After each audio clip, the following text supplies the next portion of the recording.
Welcome to the HR Empowerment Podcast, where we will uncover strategies and new insights from HR professionals who discuss up-to-date regulations, best practices, and the most pressing topics like diversity and equity, leadership, dealing with difficult situations, and much more that affect your bottom line and business. Thanks for joining us. Hey everybody, welcome back. Wendy Sellers here, the HR lady. Today we are continuing our conversation on volunteering as a benefit in your organization. I have my co-host JC here. Hi. And Penny Cedar with Habitat for Humanity. Thanks for having me. Yeah, so I want to continue this conversation about, for our listeners who are going, hey, you know what? I need to attract and retain employees, you know, the great resignation, the quiet quitting, all of that stuff that's going on in the HR world. Implementing a volunteer program, preferably a paid one, can be the way to really light that fire under your employees and get them to stay and then get their friends to come on over and work with your organization. Any advice that you have, Penny, for working with Habitat or any volunteer program to say, hey, what are you should do this and don't do this for your employees? Like, don't force them to attend. Yeah, for sure. I think leaving, if it's mandatory, that's not going to go over real well. But I think creating opportunities for people to choose from, very important. Offering several different nonprofit organizations and what they do gives people a choice. And I think when people have choices, that's really great. Or taking a vote, maybe, getting that collaboration and feedback from employees with maybe 2 or 3 vetted organizations, what they do and how they do it. And giving the employees the opportunity to vote on something like that would be a great way to go about it. I know we've got corporate groups where that's been the case. Across society, volunteerism has been stagnant or somewhat dropping in recent years. However, it is on the rise in the corporate sector. In actuality, paid time off for volunteering is one of the few employee benefits that has grown significantly in recent years.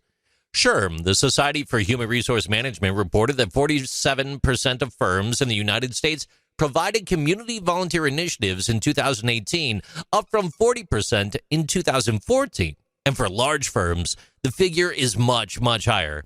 According to chief executives for Corporate Purpose, a global coalition of multi-billion-dollar organizations, 66% of its member companies gave paid time off for volunteering in 2019. That was up 56% in 2016.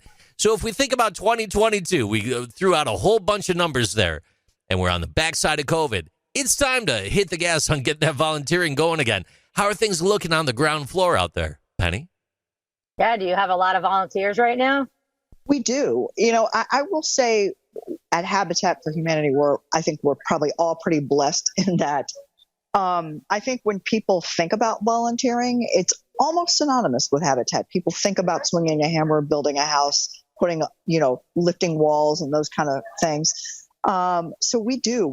Our volunteer hours and individuals, whether they come from corporations or civic groups or whatever, has actually improved year after year. We have more and more.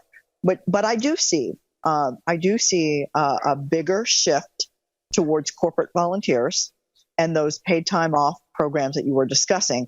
I think back in the old days, you had a lot of retirees that would volunteer or stay-at-home moms. And I think that really so many people are continuing to work that those individuals are fewer, but the corporations kind of pick up the slack, if you will. Yeah, absolutely. And one of the things you mentioned in an earlier episode or earlier in the podcast today is about, the companies that you see that are paying their employees to attend are usually the bigger companies. So, for our listeners today, don't rule yourself out on this.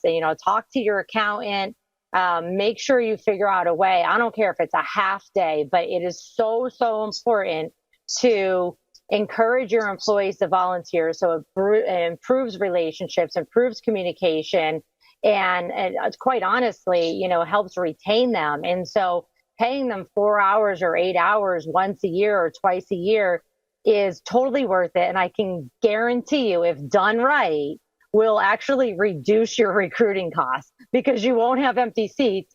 Because people will say, well, I had a rough day today, but you know what? I literally just threw a hammer with my boss a couple weeks ago. And not at. And making sure that, you get them to stay because they're friends, even if they're not best friends forever. I think when I started volunteering at Habitat, I was an HR manager, and I started implementing it as a benefit with the organization, but really an engagement, not so much of a benefit, more of like, hey, we've all these people that we've recruited from all over the country, and now they're in this city and they don't have family here. So now we're going to become their family. And in order to do that, I'm going to get them involved in everything in the universe. And if those people choose to be involved in, Habitat or whatever it is, like Penny, like you said, about asking them, what do they want to be involved in? And then have somebody on your team that's dedicated to making sure that happens. Don't give it to somebody who doesn't like to organize things. True. That is true. Find somebody who's the person that, plans the office birthday parties or the happy hours or the,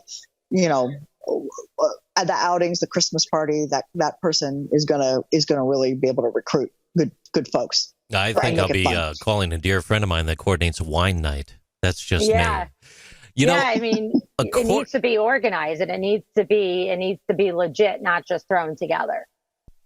Absolutely. Absolutely. And according to a fascinating study that was conducted by Deloitte, companies that encourage and promote volunteering enhance employee morale, the workplace atmosphere, and the perception of the brand of the company. The study was based on surveys completed by 1,000 full and part-time employees who volunteered in previous years.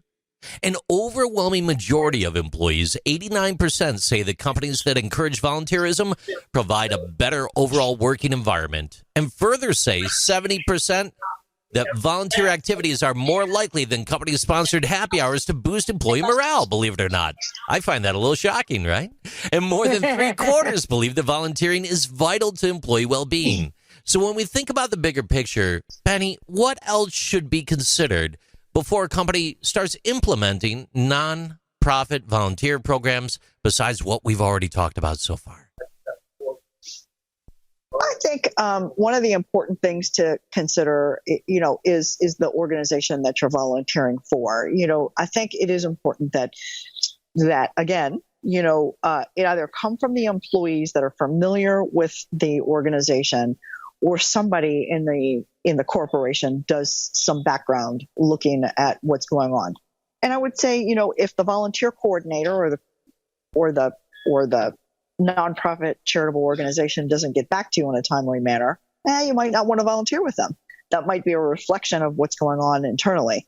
It may or may not be. I will say, a lot of times we're very dependent on volunteers, but I just would be careful about that. And then, it is important that from the charitable side or the nonprofit side, that there is a commitment to a good volunteer experience. And I will tell you that my team, even so we are a charitable organization, on Martin Luther King Day, we go do a day of service. And we choose a small nonprofit in our community that we all go and work together. And we have had excellent volunteer experience and some pretty bad ones. And what's been nice is that I can sit with them and talk to them about why it was good or why it wasn't so good, and make sure that we don't replicate the not so good part of it. So it's also a training opportunity for my staff, as well as just giving back and doing our own team building. So I think that those things are important, that the charitable organization is committed to the volunteers' experience as well. Right. one of the things that I wanted to mention, because we started out talking earlier about, paying your employees as a benefit.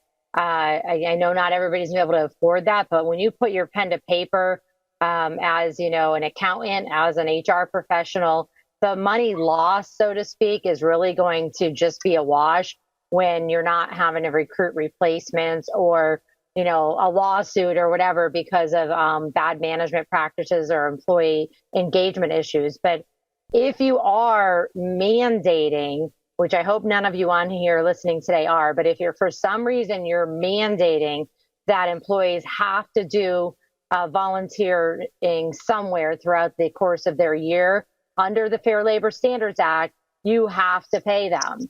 And so, if you want to pay them or not, you have to pay them. And if you have hourly full-time employees and you're mandating that, or even if you're not mandating, but you're saying, go ahead and volunteer, we'll pay you, you may still have to pay overtime.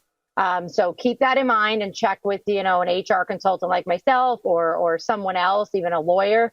And then the final thing regarding the FLSA is, if you are volunteering your employees to do work at your organization instead of an actual nonprofit, that's not volunteering. So it has to be a legit, nonprofit, one that is actually registered as a nonprofit. So with that said, we're going to wrap up this podcast in a moment. We will be right back. Thank you for joining the HR Empowerment Podcast, brought to you by Aurora Training Advantage. We hope you've gained new insight and strategies to navigate the HR profession. We look forward to you joining us again on the HR Empowerment Podcast.